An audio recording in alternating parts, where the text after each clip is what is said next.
Welcome to another insightful episode of Training Transformers, where we dive deep into the transformative world of learning and development and training. Today, I'm thrilled to have Tom Whelan, Director of Corporate Research from Training Industry. He's also an industrial organization psychologist. More on that later. Uh, so, Tom brings a wealth of expertise in understanding how training companies work. It isn't just about transferring information, but also about creating meaningful strategic learning experiences for organizational success. So, welcome to the show, Tom. Really glad to have you here. Thanks for having me. It's a pleasure to be here. So, firstly, I'm just really intrigued about that you mentioned on your LinkedIn profile that you're also an industrial organization psychologist, which sounds really interesting as a term. So, I mean, just starting out, just wanted to know about your personal journey in training. How did you get to become the head of research here at Training Industry, which is like the de facto, organization for all things training?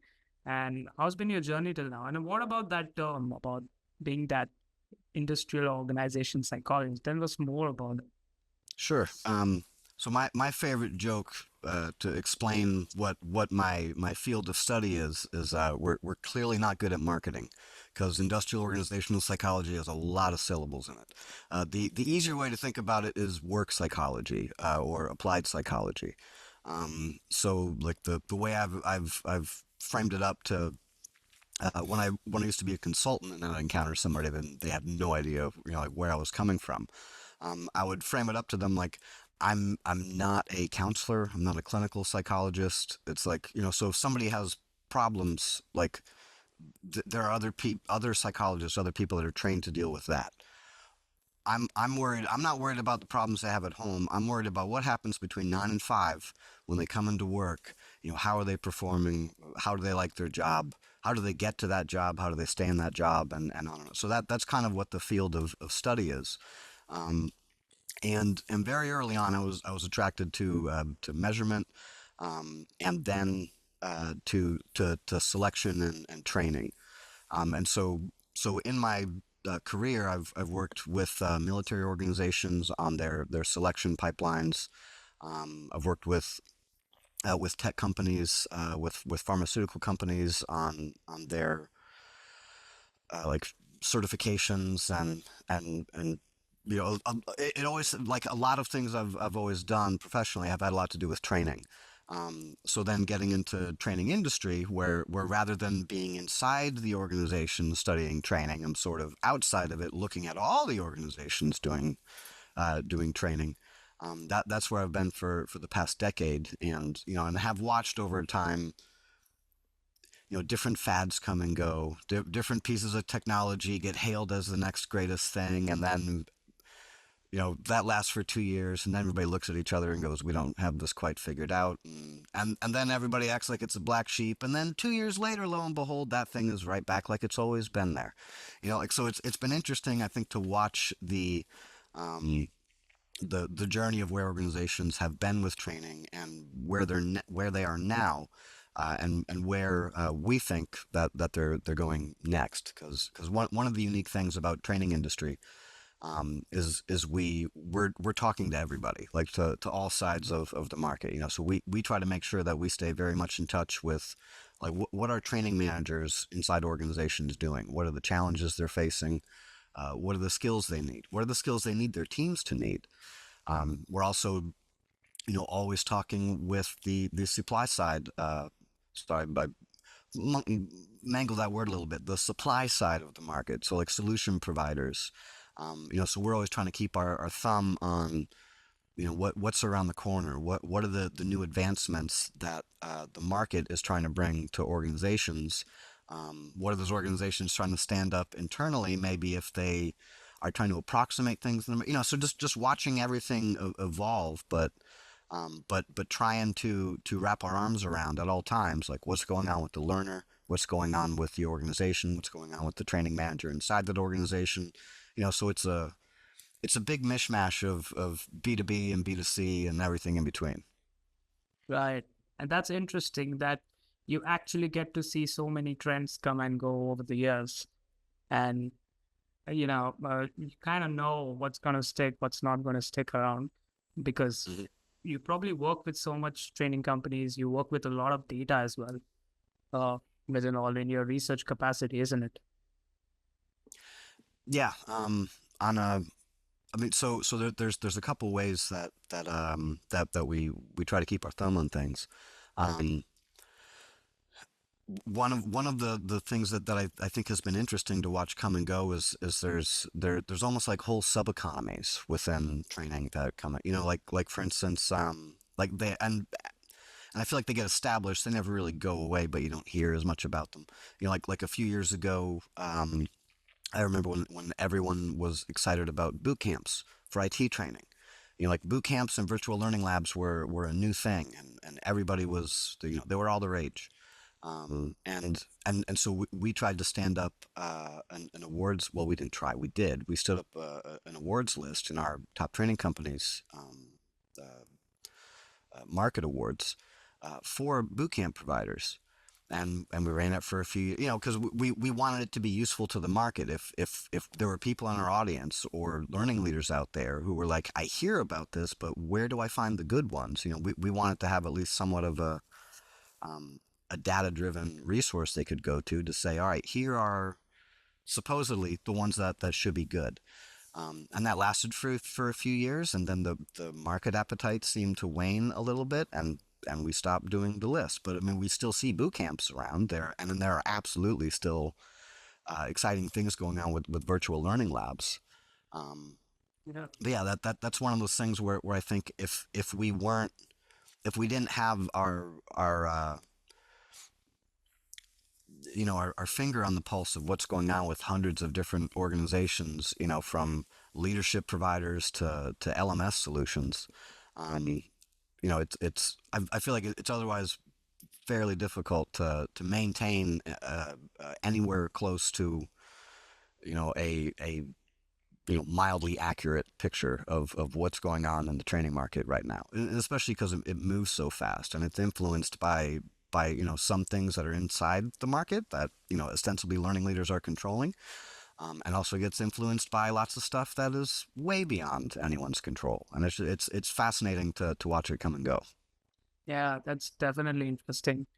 And I mean, getting into the roots of it now, even I think organizations are swimming in a lot of data, especially training companies, Yep. and they often struggle to turn those numbers into meaningful insights.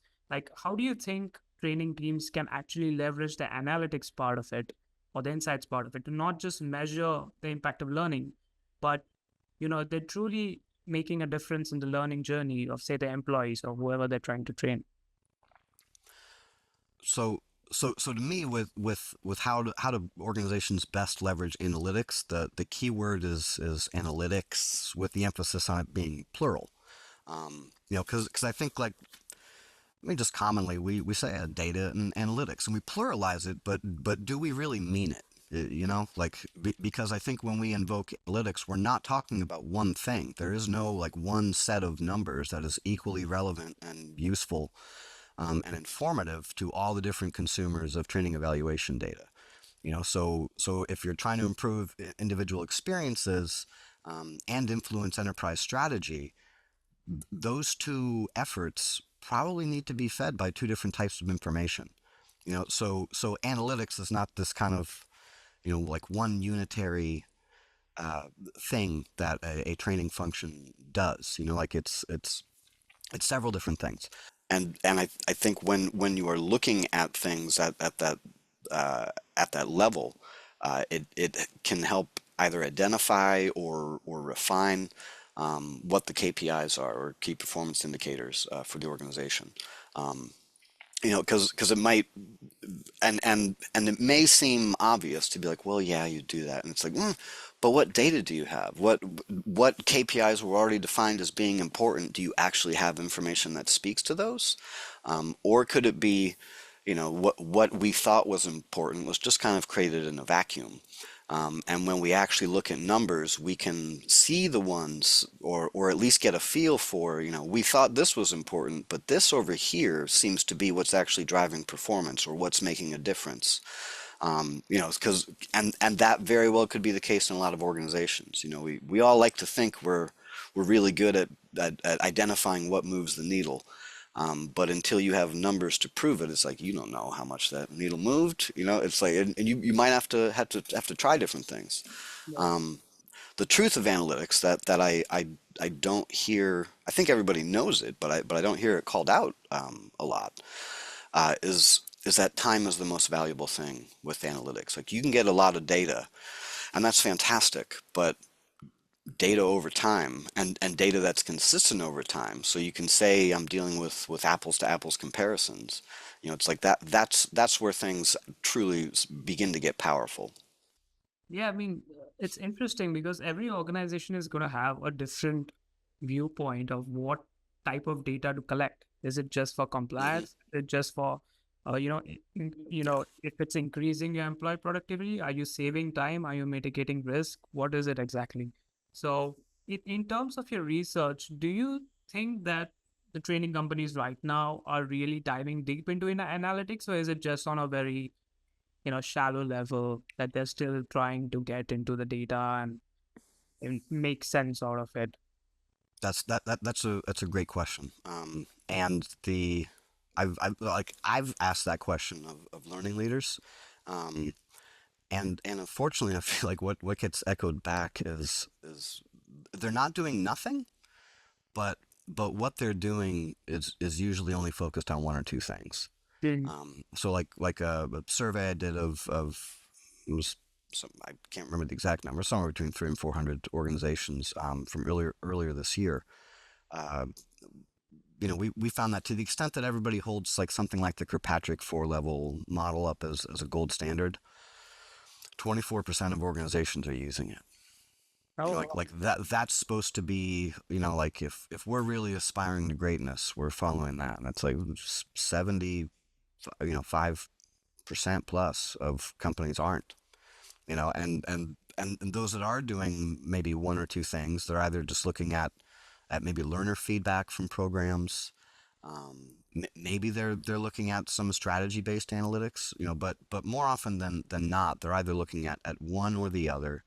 And at least from what the data tells me, uh, they they have a picture of what's going on, but there's a lot of holes in it.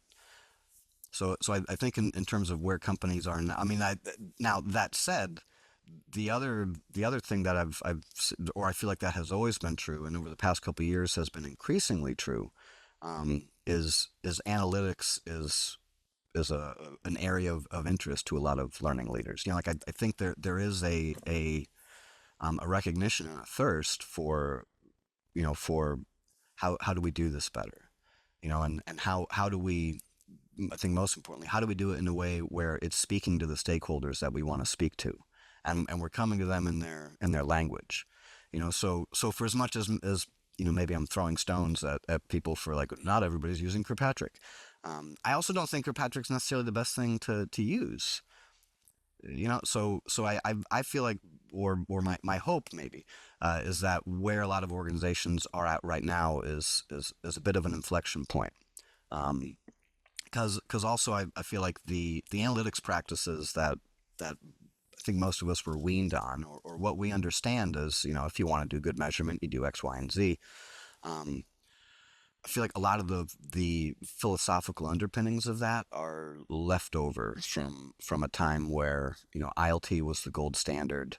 Um, an internet connection was a way to get a PDF. It wasn't a way to do video or virtual classrooms, or have all the range of dynamic features that learning can have now. Um, like another instance, I feel like training hours is a concept that is maybe now dodgy at best, because it's like, okay, if there's some compliance threshold that somebody has to spend 8 hours of training on topic X in a classroom, it's like, well, what is the 8 hours important, or is the content and their understanding important? If you can do the same thing in an hour and a half of like a series of micro learning modules with a bunch of tests and substantiate the same thing, do you need to have the do you need to take 8 hours of multiply it by however many employees and have them in that training? Yeah. And there's no way to draw any of those equivalencies if you don't have the analytics to back it up, and you don't have the horsepower. I feel like to seek those answers and be able to answer those types of questions. Yeah. Data is definitely going to do the talking for that. Uh, Yep. Framing insights from data to more strategic implementations. Now, I mean, it can't be current, but I do see a lot of trend or buzz going on about micro learning modules during training. Mhm. But beyond this trendy term, how are organizations trying to innovate on this? Are they trying to implement these bite-sized learning solutions without losing sight of their broader L&D objectives? How do they do that? So I guess I feel like there's two questions in there. There's the are they, and then maybe how do they do it. From are they, I think some are and some want to, and I think my guess would be there's been a lot of piloting, because I think with micro learning, I mean it's great when it works, but you have to figure out when and where to deploy it, and there's it's not just about like okay, we have this ability to create micro learning, or deliver people just in time training, like or on the job learning opportunities.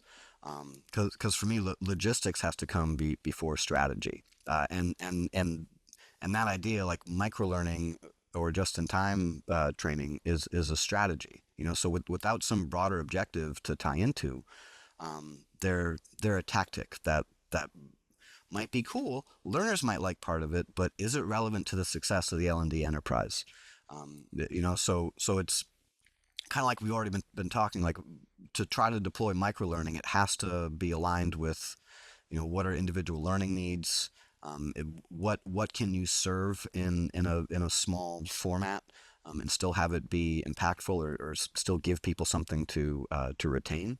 Um, so it has to be able to do that, and at least be tied in some way to the company's larger goals, and function as a conspicuous part of the larger development journey. Yeah. And I think the companies that are good at it, you know, and a lot of companies have been doing this for years already, where you break down job roles into components, and look at it that way. But I think the companies that are having success with microlearning are doing that and using that as a structure around which to provide just-in-time learning. Because if you understand all the components of a job, um, you understand which parts could be microlearning and which parts maybe are inappropriate for a microlearning type of strategy. Um, and also, while it's great for all this alignment on goal stuff to be clear to the learning leaders, it has to be clear to the learner. Like for me, it's all too easy, I think, to forget that the learner is a very active participant in the process. And so they need to understand how a microlearning or just-in-time experience ties in with the rest of what they're doing. So it's a bit of a you can lead a horse to water type of situation. Right. Absolutely. Yeah. Uh, I mean, that's great to hear as well. But now going to AI, AI is no longer just a buzzword. We can see that it's rapidly, uh, being developed for all kinds of fields right now. It's becoming a transformative engine, even in L&D now. So, from your perspective, what emerging AI capabilities are most exciting to you right now, which could be for learning professionals, and how can those training teams start preparing today so they can implement them? Well, the most exciting applications to me, like I feel like there's a like an interesting like waterline in how companies are using AI in training, because there's the versions of it that the learner is aware of. So if there's an AI agent that's like a learning assistant, or a chatbot that can provide them help, or if it's some sort of immersive experience, but whatever the flavor is, it's like the learner knows I'm interacting with an AI right now. Like I'm interacting with something that has been fed a knowledge base of you know, hopefully like company information, so it knows what it's saying. It's relevant to the job, relevant to where I work. So if I ask it a question on how am I supposed to do this, it's not just going to pull it from somewhere weird on Reddit and then crash crash the whole company. You know, but I think in all that, so there's the the bits that the employee is aware of, but I feel like there's this whole other lane of how organizations are using AI and learning, where it's largely opaque, or it's the learner isn't necessarily aware of it. So how can we use AI to guide learning journeys? How can we use AI to help jumpstart the content creation process? Like learning leaders and learning teams can use these tools in a lot of ways that the learner on the back end, as the consumer of the content, doesn't necessarily need to be aware of. So to me, where I'm excited about is how those two applications grow and morph all the time. Um, because I think looking at it that way, I think, and I'm guessing here, but to me at least, I think looking at it that way might be helpful for learning leaders when they're trying to think about what are the risks of using this here, or what are the risks of using that there. Because to the second part of your question, like how do L&D teams prepare? Like they have to be the subject matter experts on best practices for using AI. Um, so that they're informed about the guardrails, or the lack thereof, where applicable, to try to help prevent deeply stupid uses of AI. Because while it's incredibly capable and useful, it's not perfect by a long shot. And so it's like a thing that has to happen with AI inside L&D to be able to then use it outside L&D. And as we've already been talking, I think it comes hand in hand with a need for data literacy, so that a training manager can work with the analytics that come out of an AI-enabled platform, and also so that they can make decisions that are based, at least in part, on whatever those insights are. And I think anything with AI, I mean, even though as you brought up, like it's not new, it's not a buzzword anymore. Like it seems like it's around, and I think some of the jitters that some people had about it early on have largely subsided as I think we've realized it's not. It's the Terminator movies aren't going to happen, or at least not with what we have, right now. Never know. Um, It's you know, getting smarter and smarter by the day. yeah, yeah. It is, but there's it's still like critical thinking. It's not the best at yet. Like complex problem solving, like some mathematics, like there's it has gaps. But I think we know what those gaps are now, rather than 2 years ago it was this woo woo amazing thing that seemingly could do everything. Um, but to me the biggest part with AI and L&D is treating it like it's a change management initiative in and of itself. Because I think there is a really big people factor element, to getting buy-in and engagement. Whether, as I sort of said a few minutes ago, whether that AI is very visible to the learner, and so they know, so if it makes mistakes, they're like, it's an AI, whatever. There's not somebody I can go yell at or write a strong email to that gave me a dumb answer. It's like, no, that was an AI. Like, they know. Um, but so it's like wherever it is, like people have to be comfortable with the fact that it's there. And also there's the reality that for some people AI is a threat for one reason or another, and Yeah. whether that is a valid belief or not, people are going to feel that way. And so everyone isn't going to have the same disposition towards welcoming AI into the workplace. Yeah. Um, and there's I mean, just like anything, there's you're never going to get absolutely 100% of everyone on board. I mean, if that were possible, there would be no turnover in organizations ever, because you would have all of your employees on board. So it's an inflow and outflow, I think, almost like anything else. Yeah, definitely. And in terms of your research, because this is interesting, and I mean, I know 2 or 3 years ago, as you said, AI was just like a boo thing, but then OpenAI completely opened the floodgates for everything, and then all the Hmm. applications just started flooding in. Now, every day you see one new SaaS app coming up in every other field, which is AI powered. So, Yeah. I just want to know, in terms of training companies, do you see a lot of them starting to adopt AI, or is it still like they're still evaluating it and thinking, okay, maybe would this be useful to us? We don't know. Or are they already in the flow of we are using AI? We are offering personalized employee experiences already. So I so the sentiment that I've heard repeatedly is one of pretty much widespread enthusiasm. Like I think for learning leaders, like everyone, if they can, they want to use it.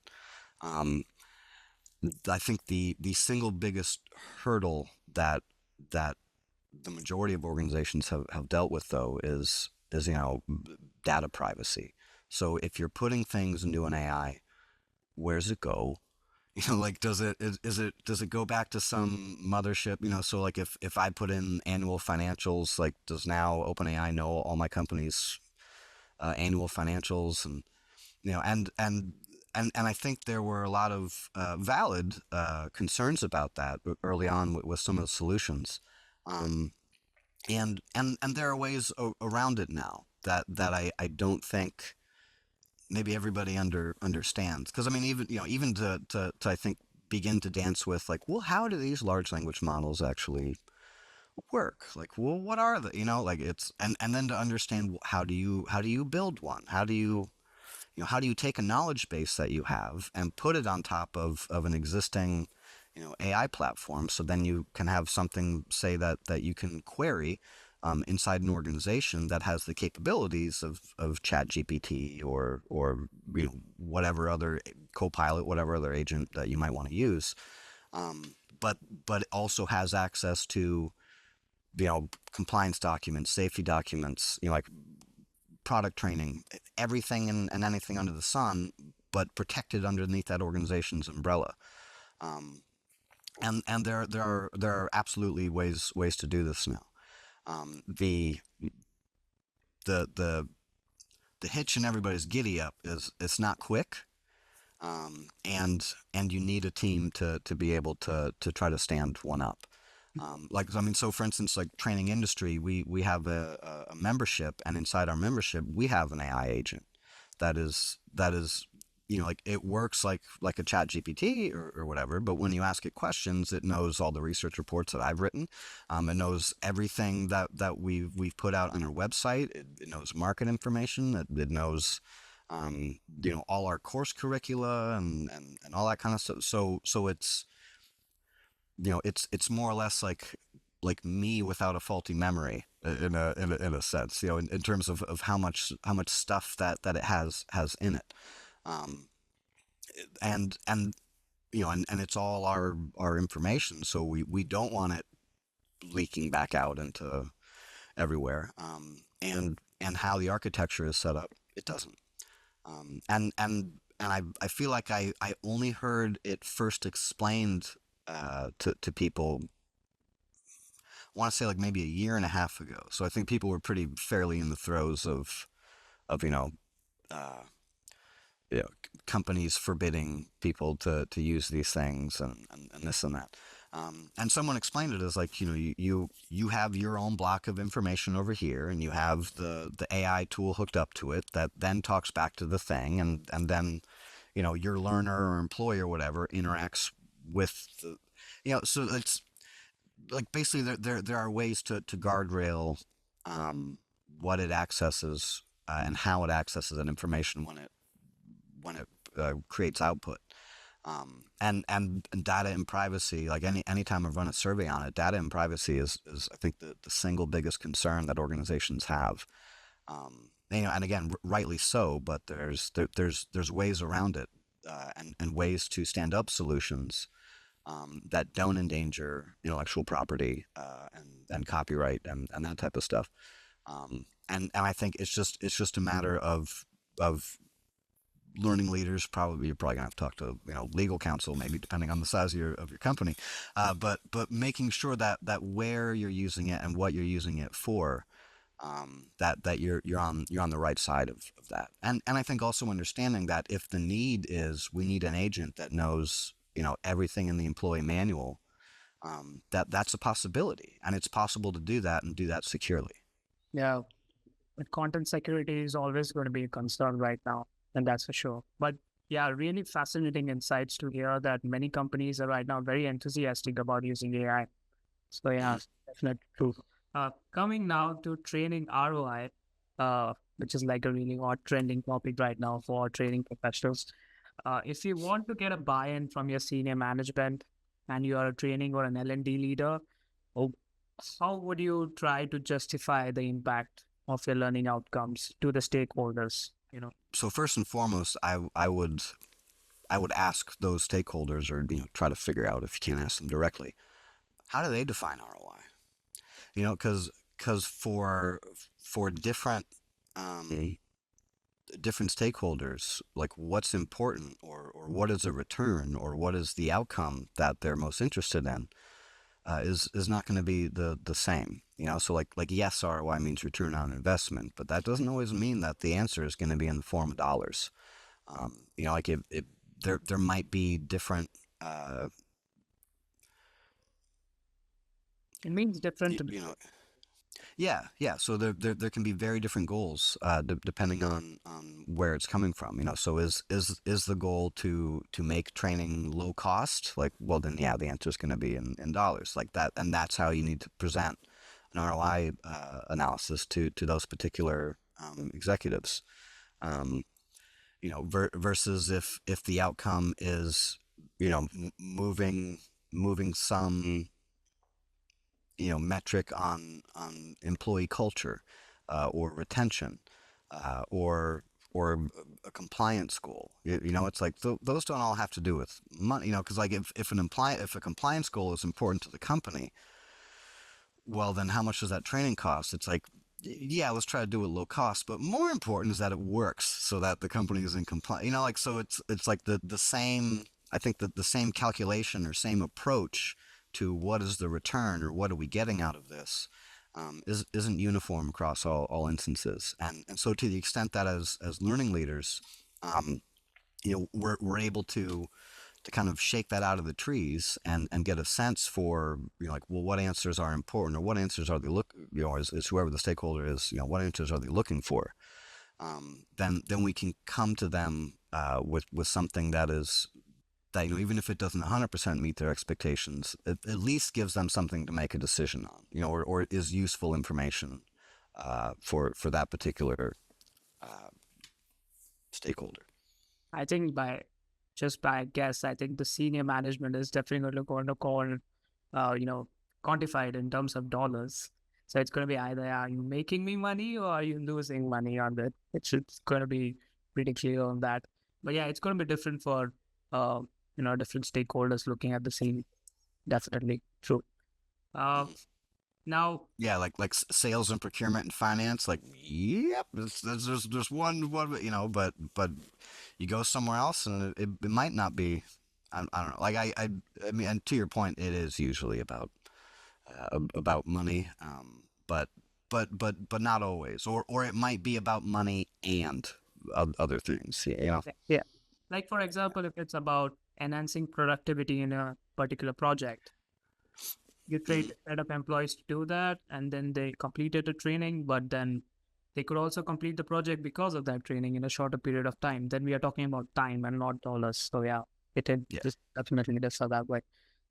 All right, as we get to the last end of the show, one takeaway that you can provide for L&D or training leaders watching the show from today's discussion, what will that be, Tom? I guess if I had one one takeaway from everything that we've talked about, I feel like I'd return to to kind of something I said at the beginning.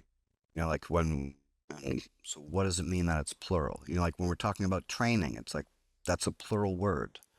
So how are we treating it like it is? When we say learners, that's a plural word. Like, so there's there's all these nuances, I think, in the actual application of dealing with any of this stuff. And so when we see, quote unquote noise in the data, or there's outliers, or, oh, this data seems messy, and so it's like it's supposed to be, it should be. Like we're never going to get clean answers. When you get clean answers, usually I'm suspicious of it, but it's like all of those things are not describing one phenomenon, and the act of I think trying to jockey learning and development inside an organization, uh, it is difficult because all these things are not one phenomenon. Like training isn't always implemented for the same reason. Training isn't always the same quality. Like there's so much variation in all of this that the I think it can seem really insurmountable. And and and so to me, like it makes sense that some of the frameworks that I think we have used historically in training, and some of the things that get popular, um, have very broad universal application because they usually simplify things. And so it's always like that's a great starting point, but like there's no way to do this but to get into the weeds. Like your sales employee is very different from a marketing employee, is very different from a software developer, is very different from whoever might be answering the phones. It's like, so yes, they are company employees, but it's like you're talking about wildly different things. And so what are their learning needs? What are their learning preferences? What are their beliefs about how effective training will be? And every single learner um, that that engages with a training, like they're bringing their history with them. So it's like you just implemented all these great micro learning modules on this e-learning platform, like everybody should love it. It's like if the last set of experiences they had with it were awful, it's like everyone's going to be suspicious. You can't expect them to be as and that might only be one department where there's suspicious. So it's like there's all this stuff hidden in what we do, and it's a lot to deal with. And I think I think it doesn't help us to try to remove the complexity out of what we're doing.